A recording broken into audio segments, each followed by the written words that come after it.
Hello दोस्तों, आप सभी का स्वागत है करंट अफेयर्स के आज के सेशन में। और आज है 19 जून। तो चलिए शुरू करते हैं आज का करंट अफेयर एमसीक्यू। जो सबसे पहला क्वेश्चन है, असम के माकुम कोलफील्ड में हाल ही में हुई किस खोज ने प्राचीन जैव विविधता के बारे में जानकारी दी है?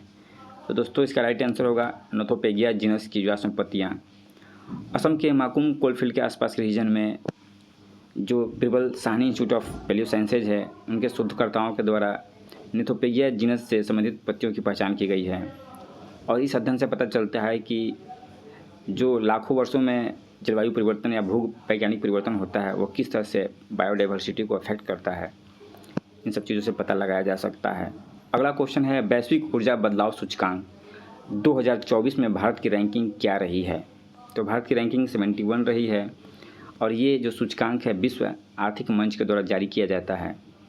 और इस सूचकांक में स्वीडन जो है नंबर 1 पर बना हुआ है। इसके बाद फिनलैंड, डेनमार्क, नॉर्वे इत्यादि कंट्री हैं।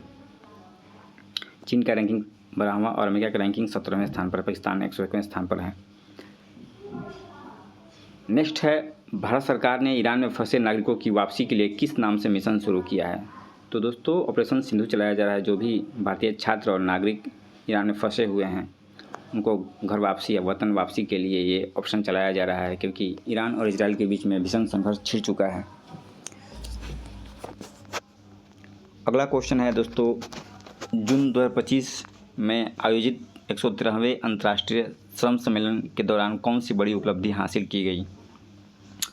तो दोस्तों ये होगा जैविक खतरों पर पहले अंतर्राष्ट्रीय श्रम मानकों का वहाँ अपनाया गया है।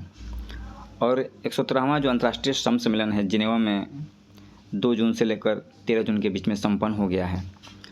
और इसमें 187 कंट्री जो हैं भाग पार्टिसिपेट किए थे।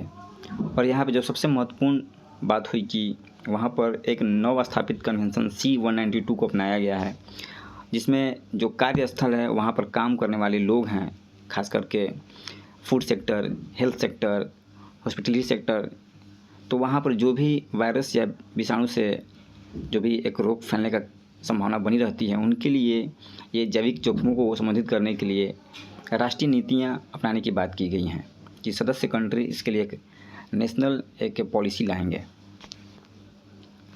अगला है, हाल ही में भारत के सबसे बड़े ऑटोमोबाइल कार्गो टर्मिनल का उद्घाटन कहाँ किया गया है?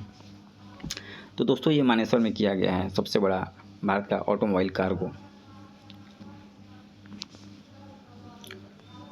नेक्स्ट है, दूरसंचार और आईसीटी क्षेत्रों में स्टार्टअप्स को समर्थन देने के लिए C.DOT द्वारा शुरू किए गए कार्यक्रम का नाम क्या है? तो C.DOT ने यह कार्यक्रम शुरू किया है समर्थ कार्यक्रम, centre for development of telematics. और जो नए स्टार्टअप हैं उनको समर्थन देने के लिए कार्यक्रम शुरू किया गया है। इसके लिए जो भी स्टार्टअप्स हैं उनके बीच में एक प्रतिस्पर्धी मूल्यांकन प्रक्रिया अपनाई जाती है और फिर उसमें से कुछ स्टार्टअप को चयन किया जाता है। इसके बाद उन स्टार्टअप को चयनित स्टार्टअप को फाइनेंशियल ग्रांट्स और अन्य जो उन्नत प्रयोगशालाएँ सुविधाएँ प्रदान की जाती हैं। अगला, निम्नलिखित में से कौन सा 2025 बॉन सम्मेलन के एजेंडे का हिस्सा है? तो दोस्तों बॉन सम्मेलन जो है उसके एजेंडा का प्रमुख हिस्सा है जलवायु कार्रवाई और वित्त पोषण और अनुकूलन पर वैश्विक लक्ष्य। दोस्तों बॉन सम्मेलन जो है अभी 16 जून से 26 जून के बीच जो है हो रहा है।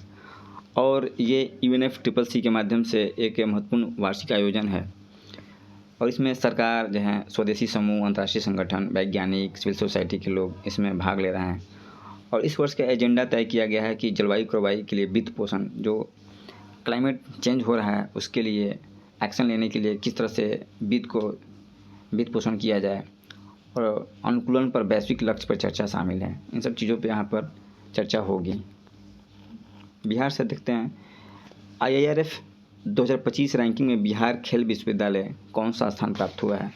तो दोस्तों इसको चौथा स्थान प्राप्त हुआ है। राजगीर में स्थापित है बिहार खेल विश्वविद्यालय। और जो इंस्टीट्यूशनल रैंकिंग फ्रेमवर्क है 2025, उसमें इसको चौथा स्थान मिला है।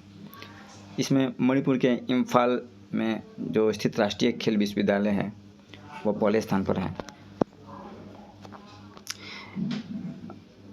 साहित्य अकादमी द्वारा 2025 में किस मैथिली कहानी के लिए बाल साहित्य पुरस्कार प्रदान किया गया है? तो दोस्तों 3 प्राइज़ मिले हैं मैथिली साहित्य अकादमी पुरस्कार में। बिहार से मैथिली के लिए चुक्का जो है कहानी, उसको बाल साहित्य प्राइज़ मिला है।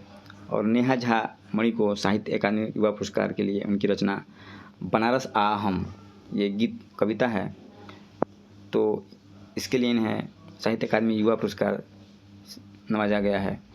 और डॉक्टर धीरज कुमार पांडे हैं, इनको भी संस्कृत भाषा के लिए साहित्य अकादमी युवा पुरस्कार के लिए चुना गया है।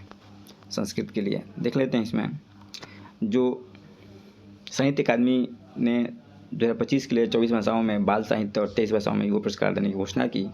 बिहार की मुन्नी कामत को मैथिली में चूका कहानी के लिए इनको दिया गया है। और बाल साहित्य नेहा झा मणि को बनारस आ हम कविता के लिए युवा पुरस्कार दिया गया। और डॉक्टर धीरज कुमार पांडे को संस्कृत आलोचना कृति उनकी परिभाषिक शब्द स्वर यसम के लिए युवा पुरस्कार के लिए चुना गया है। तो ये तीनों याद रखिएगा, तीनों मिथिलांचल से जुड़े हुए हैं, तो मिथिलांचल के लिए गुड न्यूज है। तो आज के करंट अफेयर्स दोस्तों इतना ही था। Thank you.